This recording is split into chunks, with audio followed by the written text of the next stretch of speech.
नमस्कार दोस्तों, कैसे हैं आप लोग। आई होप आप लोग अच्छे होंगे और आपकी तैयारी भी बेहतरीन चल रही होगी। तो बीपीएससी टीआरई 4 के लिए हमने प्रीवियस ईयर क्वेश्चन की डिटेल एनालिसिस सीरीज स्टार्ट किया है, जिसमें आज हम जीव विज्ञान से संबंधित जितने भी आपके प्रीवियस ईयर क्वेश्चन पूछे गए हैं टीआरई 1, टीआरई 2, टीआरई 3 के साथ ही साथ 69th बीपीएससी के उन सभी प्रश्नों को शामिल किया गया है, जिससे कि आप इस एग्ज़ाम के पैटर्न को समझ पाएंगे और किस टॉपिक से किस तरह के प्रश्न पूछे जा रहे हैं उन सभी चीज़ों को आसानी से समझ पाएंगे। तो स्टार्ट करते हैं इस सीरीज़ को। पहली टॉपिक हमारी होगी कोशिका व कोशिका संरचना विभाजन। आगे बढ़ने से पहले यदि आप चैनल पर नए हो तो चैनल को ज़रूर सब्सक्राइब करें, ताकि आने वाले सभी वीडियो का आपको नोटिफिकेशन मिलता रहे। कोशिका व कोशिका संरचना विभाजन से जितने भी प्रश्न पूछे गए हैं उन सभी प्रश्नों को आप यहाँ पर देखेंगे और उनकी हम डिटेल एनालिसिस भी करेंगे, ताकि उससे रिलेटेड जितने भी प्रश्न आए आप आसानी से एग्ज़ाम में उसे सॉल्व कर पाएँ। मानव गुर्दे की कोशिका में लिंग गुणसूत्रों की संख्या होती है 1 जोड़ा, 2 जोड़ा, 3 जोड़ा, उपयुक्त में से एक से अधिक या इनमें से कोई नहीं। इन सभी प्रश्नों का आंसर आप देते चलिए और जो प्रश्न आपसे गलत हो रहे हैं उन प्रश्नों पर आप विशेष ध्यान देंगे। इसका राइट आंसर होगा मानव गुर्दे की कोशिका में लिंग गुणसूत्रों की संख्या 1 जोड़ा यानी कि 1 पेयर होती है। बीपीएससी टीआरई 2 पेपर फर्स्ट का ये क्वेश्चन था। आपको एनालिसिस पर विशेष ध्यान देना होगा, क्योंकि इससे रिलेटेड क्वेश्चन एग्जाम में आते हैं। मनुष्यों में लिंग निर्धारण में शामिल होने वाले गुणसूत्र लिंग गुणसूत्र कहलाते हैं। मानवों में आमतौर पर प्रत्येक कोशिका में 23 जोड़ी या फिर 46 गुणसूत्र होते हैं, जिनमें से 22 जोड़ी गुणसूत्र दोनों महिला तथा पुरुष में समान होते हैं, जबकि 23वें जोड़े के गुणसूत्र पुरुष तथा महिला दोनों में अलग अलग होते हैं। इनको ही लिंग गुणसूत्र कहा जाता है। पुरुषों में XY तथा महिलाओं में XX गुणसूत्र पाए जाते हैं। अतः स्पष्ट है कि किसी मानव की कोशिका में उदाहरण गुर्दे की कोशिका 1 जोड़ी यानी XY तथा XX गुणसूत्र पाए जाते हैं। दूसरा क्वेश्चन है गुणसूत्र पर जीन की डैश व्यवस्था होती है। चक्रीय होती है यानी कि स्पाइरल मैनर में होती है, डिफ्यूज्ड मैनर यानी कि विसरित होती है, रैखिक मैनर यानी कि लीनियर मैनर में होती है, या उपयुक्त में से एक से अधिक या इनमें से कोई नहीं। राइट आंसर याद रखेंगे ऑप्शन सी, रैखिक यानी कि लीनियर मैनर में होता है गुणसूत्र पर जीन की व्यवस्था। यह प्रश्न आया हुआ है बीपीएससी टीआरई 2 पेपर थर्ड यानी कि 9th 10th के जीएस पार्ट में यह क्वेश्चन पूछा गया है। गुणसूत्र पर जीन की रैखिक व्यवस्था होती है। एक गुणसूत्र डीएनए की एक बहुत लंबी श्रृंखला से बना होता है और इनमें कई जीन होते हैं। प्रत्येक गुणसूत्र पर जीन एक विशेष क्रम में व्यवस्थित होते हैं और प्रत्येक जीन का गुणसूत्र पर एक विशेष स्थान होता है। जीन का वह रूप जो जोड़े के प्रत्येक गुणसूत्र पर समान स्थान रखता है एलील कहलाता है। डीएनए के अलावा गुणसूत्रों में अन्य रासायनिक घटक भी होते हैं जो जीन के कार्य को प्रभावित करते हैं। अगला प्रश्न हम देखेंगे mRNA यानी जिसे मैसेंजर आरएनए भी कहा जाता है पद का विस्तारित रूप क्या है, जो महामारी की शुरुआत से ही व्यापक रूप से चर्चा में रहा है। ऑप्शन देखते हैं messenger ribonucleic acid, mutant ribonucleic acid, modified ribonucleic acid या फिर निमोनिक राइबोन्यूक्लिक एसिड। तो इस प्रश्न का राइट आंसर है option A, messenger ribonucleic acid. इसका फुल फॉर्म होता है। 69th बीपीएससी प्री का क्वेश्चन है और आपके एग्ज़ाम के लिए यानी कि बीपीएससी टीआरई 4 के लिए बहुत ही इंपॉर्टेंट होने वाला ये क्वेश्चन। mRNA का विस्तारित रूप होता है मैसेंजर राइबोन्यूक्लिक एसिड, जो जीनोम में एकल प्रोटीन कोडिंग जीन की एक प्रति है। यह प्रोटीन संश्लेषण के लिए एक टेम्पलेट के रूप में कार्य करता है। मैसेंजर राइबोन्यूक्लिक एसिड का निर्माण एंडोप्लाज्मिक रेटिकुलम में होता है। अगला प्रश्न है बीपीएससी टीआरई 1 का क्वेश्चन है, जो कि पेपर 4th यानी कि 11th 12th में पूछा गया प्रश्न है। शरीर की प्रतिरोधक क्षमता से जुड़ी सबसे महत्वपूर्ण कोशिका प्रकार है प्लेटलेट, लिम्फोसाइट, बी आरबीसी या फिर उपयुक्त में से एक से अधिक या इनमें से कोई नहीं। तो लिम्फोसाइट याद रखेंगे। शरीर की प्रतिरोधक क्षमता से जुड़ी सबसे महत्वपूर्ण कोशिका प्रकार लिम्फोसाइट की होती है। लिम्फोसाइट के बारे में हम देखते हैं ताकि इससे रिलेटेड यदि प्रश्न आए तो आप एग्ज़ाम में कर पाएंगे। लिम्फोसाइट एक प्रकार की श्वेत कोशिकाएं होती हैं जो हमारे शरीर की संक्रमण से लड़ने में मदद करती हैं। ये हमारे शरीर में श्वेत कोशिकाओं की कुल संख्या का लगभग 20 से 40% होती है, जो हमारे परिसंचरण तंत्र तथा केंद्रीय लिम्फॉइड अंगों में पाए जाते हैं। अगला प्रश्न हम देखेंगे, ब्रायोफाइट में बीजाणु मात्र कोशिका होती है। अगुणित, द्विगुणित, त्रिगुणित उपयुक्त में से एक से अधिक या इनमें से कोई नहीं। तो ब्रायोफाइटा में बीजाणु मात्र कोशिका द्विगुणित होती है। आइए समझते हैं क्या होती है द्विगुणित कोशिका। तो ब्रायोफाइट में बीजाणु मात्र कोशिका द्विगुणित है और बीजाणु अगुणित है। ब्रायोफाइट पौधे का एक समूह है जिसमें कि संवहनी वाहिकाएं पाई जाती नहीं है। क्वेश्चन कई बार पूछा गया है कि संवहनी वाहिकाएं किसमें नहीं पाई जाती हैं, यानी एब्सेंट होती हैं। तो ब्रायोफाइटा में याद रखेंगे, ये वे पौधे हैं जो छायादार और नम क्षेत्रों में उगते हैं और आकार में छोटे होते हैं। ब्रायोफाइटा को 3 वर्गों में विभाजित किया गया है। हेपिकॉप्सिडा यानी कि लीवर वाट्स भी कहा जाता है। एंथोसेरोटॉप्सिडा, इसे हॉर्न वाट्स कहा जाता है, तथा ब्रायोप्सिडा यानी कि मॉसेस, ये 3 पार्ट में विभाजित किया गया है ब्रायोफाइटा को। अगला प्रश्न है, ऊर्जा उत्पादन के लिए कोशिका प्रायः किसका उपयोग करते हैं? अमीनो अम्ल, ग्लूकोज, वसा अम्ल उपयुक्त में से एक से अधिक या इनमें से कोई नहीं। बीपीएससी टीआरई 1 पेपर 2 यानी सेकेंड शिफ्ट में ये आया हुआ क्वेश्चन है। इसका राइट आंसर ग्लूकोज होगा। ऊर्जा उत्पादन के लिए कोशिका प्रायः ग्लूकोज का उपयोग करती है। ग्लूकोज कोशिका के लिए ऊर्जा का सबसे सूक्ष्म स्रोत है। ग्लूकोज का रासायनिक सूत्र याद रखेंगे, C6H12O6 होता है। यह जल में घुलनशील होता है तथा इसका स्वाद मीठा होता है। अगली टॉपिक है पोषक पदार्थ। पोषक पदार्थ से किस प्रकार के प्रश्न आते हैं, यह देखने के बाद प्रीवियस ईयर क्वेश्चन आपको अंदाज़ा लग जाएगा और किस टॉपिक पर आपको कितना फोकस करना है ये भी आप अनुमान लगा पाएंगे। इसीलिए आपको प्रीवियस ईयर क्वेश्चन पर अच्छे से समय दे करके किस टॉपिक को कितना समय देना है ये आप अंदाज़ा लगा लेंगे तो आपकी आधी तैयारी तो ऐसे ही हो जाएगी। क्योंकि बहुत कुछ पढ़ने से ज़्यादा इम्पॉर्टेंट है जो आपकी एग्ज़ाम में आए उसको पढ़ना, ताकि आप एग्ज़ाम में एक बेहतरीन स्कोर कर पाएँ।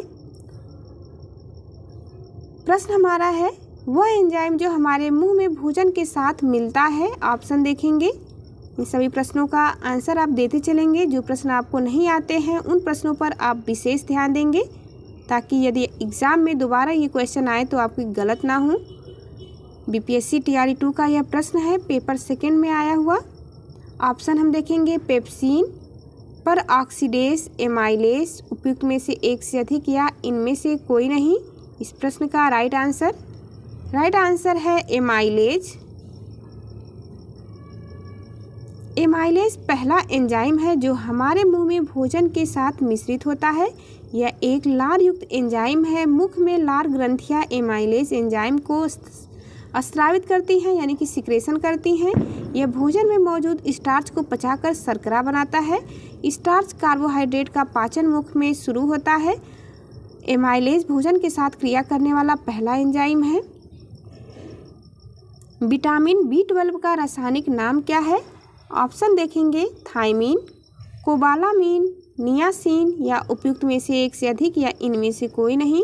तो राइट आंसर है कोबालामीन। विटामिन B12 का रासायनिक नाम कोबालामीन होता है और ये रिपीटेड क्वेश्चन है, अलग अलग एग्जाम में बार बार पूछे जाते हैं। बीपीएससी टीआरई 1 के सेकेंड शिफ्ट में आया हुआ प्रश्न है। विटामिन एक प्रकार के महत्वपूर्ण कार्बनिक यौगिक होते हैं जो चयापचय कार्य तथा उनसे संबंधित कमी से होने वाली बीमारियों को रोकते हैं। विटामिन कुल 13 प्रकार के होते हैं जिन्हें 2 भागों में बांटा गया है। मोस्ट इम्पॉर्टेंट है ये। जल में घुलनशील विटामिन याद रखेंगे, विटामिन बी और विटामिन सी ये जल में घुलनशील होते हैं। और वसा में घुलनशील विटामिन विटामिन ए, डी, ई, के होता है। इन सभी अलग अलग पॉइंट से कई बार अलग अलग क्वेश्चन पूछे गए हैं, यानी कि बस एक ही टॉपिक को कंप्लीट करने पर आपके कई क्वेश्चन यहाँ पर क्लियर होते हैं। कुछ विटामिन तथा उनके रासायनिक नाम यहाँ पर दिए गए हैं जो कि एग्ज़ाम की दृष्टि से मोस्ट इम्पॉर्टेंट लगाएंगे। 100% आपके एग्ज़ाम में क्वेश्चन आएगा। विटामिन ए का रासायनिक नाम रेटिनॉल, विटामिन B1 का रासायनिक नाम थायमीन, विटामिन B2 का रासायनिक नाम राइबोफ्लेविन, विटामिन B6 का रासायनिक नाम पायरिडॉक्सिन, विटामिन B12 का रासायनिक नाम साइनोकोबालामिन, विटामिन C का रासायनिक नाम एस्कॉर्बिक अम्ल है, विटामिन D का रासायनिक नाम कैल्सीफेरॉल, विटामिन E का रासायनिक नाम टोकोफेरॉल, विटामिन K का रासायनिक नाम फिलोक्विनोन है। अनुवांशिकी तथा विकास, इस टॉपिक से सभी प्रश्नों को हम कवर करने वाले हैं। आपको प्रीवियस ईयर क्वेश्चन की ये सीरीज कैसी लग रही है, आप अपना अनुभव हमारे साथ ज़रूर शेयर करें। स्टार्ट करते हैं। अनुवांशिकी तथा विकास से पूछे गए सभी TRE 1, TRE 2, TRE 3 के साथ ही साथ 69th BPSC में सभी प्रश्नों को कवर करेंगे हम। अनुवांशिकता शब्द मुख्य रूप से किसे संदर्भित करता है? ऑप्शन ए शरीर रचना, ऑप्शन बी अर्धसूत्री विभाजन, ऑप्शन सी अनुवांशिकी, ऑप्शन डी उपयुक्त में से एक से अधिक या इनमें से कोई नहीं। ये प्रश्न पूछा गया है BPSC TRE 2 के पेपर 4 में। इसका राइट आंसर याद रखेंगे। अनुवांशिकता शब्द मुख्य रूप से संदर्भित करता है अनुवांशिकी यानी कि जेनेटिक्स को। आइए समझते हैं शॉर्ट में जेनेटिक्स क्या है।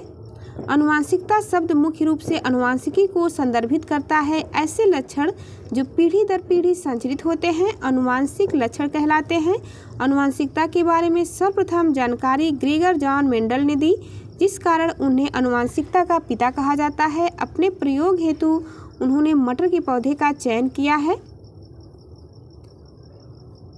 अगला प्रश्न, एक पीढ़ी से दूसरी पीढ़ी में वंशागति के अध्ययन को क्या कहते हैं? ऑप्शन ए कहेंगे अनुवांशिकी, ऑप्शन बी सूक्ष्म जैविकी, ऑप्शन सी कोशिका विज्ञान, ऑप्शन डी उपयुक्त में से एक से अधिक या इनमें से कोई नहीं। तो इस प्रश्न का राइट आंसर जेनेटिक्स यानी कि अनुवांशिकी है। प्रश्न पूछा गया है BPSC TRE 2 के पेपर 2 में। डिटेल एनालिसिस आप अवश्य देखेंगे क्योंकि एग्ज़ाम में इससे रिलेटेड ही क्वेश्चन पूछे जाएंगे जो आपके प्रीवियस ईयर में पूछे गए हैं। एक पीढ़ी से दूसरी पीढ़ी में वंशागति के अध्ययन को अनुवांशिकी कहते हैं। माता पिता से पीढ़ी दर पीढ़ी आसानी से संचरित होने वाले मौलिक गुण अनुवांशिक गुण कहलाते हैं और अनुवांशिक गुणों के संरक्षण की प्रक्रिया, उनके कारणों के अध्ययन को अनुवांशिकी कहा जाता है। ग्रेगर जॉन मेंडल को अनुवांशिकी का जनक कहते हैं। ये सब रिपीटेड मोड में क्वेश्चन पूछे गए हैं। DNA डबल हेलिक्स रचना की खोज किसके द्वारा की गई थी? ऑप्शन ए जेम्स वाटसन एवं Francis Crick, option B Rosalind Franklin और Maurice Wilkins, option C Linus Pauling, option D Gregor John Mendel. 69th BPSC 2023 का प्रश्न है जो कि लेटेस्ट क्वेश्चन आप देख सकते हैं। राइट आंसर जेम्स वाटसन और फ्रांसिस क्रिक है। ये सीरीज़ आपके एग्ज़ाम के लिए बहुत ही ज़्यादा हेल्प करने वाली है। आप देखेंगे सीरीज़ को कंप्लीट होने के बाद आपकी 80% तैयारी प्रीवियस ईयर के साथ ही कंप्लीट हो जाएगी। डिटेल एनालिसिस देखते हैं। 25 अप्रैल 1953 में DNA की डबल हेलिक्स रचना की खोज का श्रेय जीव विज्ञानी जेम्स वाटसन तथा भौतिक विज्ञानी फ्रांसिस क्रिक को दिया गया। इन्होंने मानव जीन युक्त अणुओं की निर्धारण किया था। इन्हें बाद में अपने शोध के लिए मैरिस विल्किंस के साथ नोबेल पुरस्कार भी प्रदान किया गया था। अगला प्रश्न है, किसी गुणसूत्र पर जीनों की आपेक्षिक स्थिति ज्ञात करने की प्रक्रिया क्या कहलाती है? BPSC TRE 1 पेपर 3 का क्वेश्चन है। ऑप्शन हम देखेंगे, जीनोम का चलना, गुणसूत्र का चलना, जीन मानचित्रण, उपयुक्त में से एक से अधिक या इनमें से कोई नहीं। तो इस प्रश्न का राइट आंसर याद रखेंगे, जीन मानचित्रण होता है। क्या होता है जीन मानचित्रण? यहाँ पर आप इसे समझ पाएंगे। किसी गुणसूत्र पर जीनों की आपेक्षिक स्थिति ज्ञात करने की प्रक्रिया जीन मानचित्रण कहलाती है। इस विधि की सहायता से लक्षणों के लिए उत्तरदायी जीनों को ढूंढा जाता है जिससे उन्हें जेनेटिक इंजीनियरिंग के कार्यों में प्रयुक्त किया जा सके। अगला प्रश्न है, माता पिता से संतति में लक्षणों के पहुंचने की प्रक्रिया को क्या कहते हैं? रूपांतरण, अनुवांशिकता, जीन, उपयुक्त में से एक से अधिक या इनमें से कोई नहीं। तो राइट आंसर है अनुवांशिकता कहा जाता है माता पिता से संतति में लक्षणों के पहुंचने की प्रक्रिया। एनालिसिस हम देखेंगे। माता पिता से उनके संतान में लक्षणों के पहुंचने की प्रक्रिया को हेरिडिटरी यानी कि आनुवंशिकता कहा जाता है। वे लक्षण जो जीवधारियों में पीढ़ी दर पीढ़ी संचरित होते हैं आनुवंशिक लक्षण कहलाते हैं तथा इससे संबंधित विधियों और कारणों के अध्ययन को आनुवंशिकी यानी कि जेनेटिक्स कहा जाता है। आनुवंशिकता के बारे में पहली जानकारी ग्रेगर जॉन मेंडल ने दी थी। इन्हें आनुवंशिकी का पिता कहा जाता है। नेक्स्ट टॉपिक है जीव जगत का वर्गीकरण। इससे रिलेटेड जितने भी क्वेश्चन आए हुए हैं प्रीवियस ईयर के उन सभी प्रश्नों को देखेंगे। प्रकाश संश्लेषण के अध्ययन से संबंधित वनस्पति विज्ञान की शाखा क्या कहलाती है? ऑप्शन देखेंगे। पादप वर्गीकी यानी कि प्लांट टेक्सोनॉमी, पारिस्थितिकी यानी कि इकोलॉजी, प्लांट फिजियोलॉजी यानी कि पादप कार्यकी या उपयुक्त में से एक से अधिक या इनमें से कोई नहीं। तो इस प्रश्न का राइट आंसर है प्लांट फिजियोलॉजी कहा जाता है, जिसे हिंदी में पादप कार्यकी कहेंगे। प्रकाश संश्लेषण के अध्ययन से संबंधित पादप कार्यकी यानी कि प्लांट फिजियोलॉजी वनस्पति विज्ञान की एक शाखा है। पादप कार्यकी में पौधों में होने वाली विभिन्न प्रकार की जैविक क्रियाओं का अध्ययन किया जाता है। एंड प्लांट फिजियोलॉजी के जनक क्लाउडे बर्नार्ड है। अगली टॉपिक है मोनेरा जगत।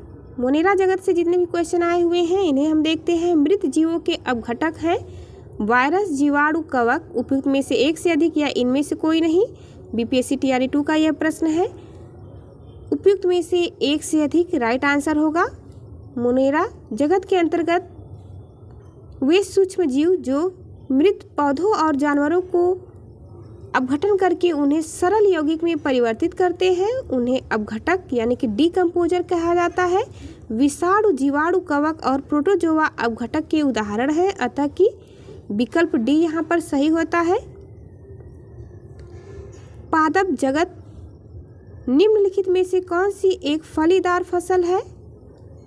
दलहन, ज्वार, बाजरा, उपयुक्त में से एक से अधिक या इनमें से कोई नहीं। बीपीएससी टीआरई 2 का यह पूछा गया प्रश्न है पेपर 3 में। फलीदार फसल में शामिल है दलहन यानी कि पल्स। दिए गए विकल्पों में दलहन एक फलीदार फसल है। मूंग, उड़द, अरहर, चना, लोबिया तथा मटर मुख्य रूप से उगाई जाने वाली दलहनी फसलें हैं। सर्वाधिक दाल का उत्पादन मध्य प्रदेश राज्य में किया जाता है। अगला प्रश्न हम देखेंगे। लेग्यूमिनस पौधों में नाइट्रोजन स्थिरीकरण के लिए कौन सा वर्णक आवश्यक है? ऑप्शन है anthocyanin, option B leg haemoglobin, option C phycocyanic, option D उपयुक्त में से एक से अधिक या इनमें से कोई नहीं। टीआरई 2 का यह प्रश्न लेग हीमोग्लोबिन राइट आंसर है। और आने वाले एग्जाम के लिए मोस्ट इंपॉर्टेंट क्वेश्चन, ऐसे क्वेश्चन बार बार रिपीट होते हैं। लेग्यूमिनस पौधों में नाइट्रोजन स्थिरीकरण के लिए लेग हीमोग्लोबिन वर्णक आवश्यक है, यानी कि ये एक पिगमेंट होता है। लेग हीमोग्लोबिन फलीदार पौधों की गांठों में पाया जाता है। इसके मुख्य कार्य नाइट्रोजन स्थिरीकरण करने वाले बैक्टीरिया नाइट्रोजिनेज को ऑक्सीजन द्वारा निष्क्रिय होने से ऑक्सीजन की आपूर्ति को प्रदान करता है। इसलिए लेग हीमोग्लोबिन की उपस्थिति में मेजबान पौधे और बैक्टीरियाज के बीच एक अच्छा समन्वय दर्शाती है। अगला प्रश्न है दुनिया के पहले पादप परागकणों जिन्हें कि टिल यार्डेम्बिस कहा जाता है के टिल यार्डेम्बी जीवाश्म हाल ही में किस देश में पाए गए थे? करंट से रिलेटेड ये क्वेश्चन पूछा गया था साइंस में। Option a Greece, option b Bharat, option c रूस, ऑप्शन डी चीन। 69 बीपीएससी का यह प्रश्न है। ऑप्शन सी रूस में पाया गया था। दुनिया के पहले पादप परागकणों जिन्हें कि टिल यार्डेम्बिस कहा जाता है, टिल यार्डेम्बी जीवाश्म रूस में पाए गए थे। एक प्रकार का कीड़ा होता है। रूस में पाए गए नमूने लगभग 280 मिलियन वर्ष पुराने होने का अनुमान लगाया गया था, जो कि पहले से ज्ञात पराग आच्छादित कीड़ों से लगभग 120 मिलियन वर्ष पहले का है। अगला प्रश्न हम देखेंगे। जंतु जगत से क्वेश्चन पूछा गया है। ऑर्निथोलॉजी में किसका अध्ययन किया जाता है? पत्तियों का, हड्डियों का, पक्षियों का। उपयुक्त में से एक से अधिक या इनमें से कोई नहीं। तो ऑर्निथोलॉजी के अंतर्गत पक्षियों यानी कि बर्ड का अध्ययन किया जाता है। ऑर्निथोलॉजी जंतु विज्ञान की एक शाखा है जो कि पक्षियों के अध्ययन से संबंधित है। ऑर्निथोलॉजी शब्द दो ग्रीक शब्दों से बना है, ऑर्निस यानी कि पक्षी और लॉजी यानी कि सिद्धांत। यह पक्षियों के सभी पहलुओं जैसे कि शरीर के आकार, उपस्थिति, निवास स्थान, प्रवास स्वरूप, संयोग, व्यवहार, आवाज, नकल करने की क्षमता आदि के वैज्ञानिक अध्ययन से संबंधित है। ये प्रश्न पूछा गया था बीपीएससी टीआरई 2 के सेकेंड शिफ्ट में, पेपर 3 में आया हुआ प्रश्न है। अगला प्रश्न देखेंगे, पादप आकारिकी से संबंधित। पहला प्रश्न है इस टॉपिक से, निम्नलिखित में से कौन कीटाहारी पौधा है? तो कीटाहारी प्लांट हमारा है। ऑप्शन देखेंगे, कसकुटा यानी कि अमरबेल, ऑप्शन बी ओरोबंकी यानी कि आज्ञा, option c drosera, option D उपयुक्त में से एक से अधिक या इनमें से कोई नहीं। तो बीपीएससी टीआरई 2 के पेपर 3 में पूछा गया प्रश्न, इसका राइट आंसर ड्रॉसेरा, यह एक पिचर प्लांट होता है।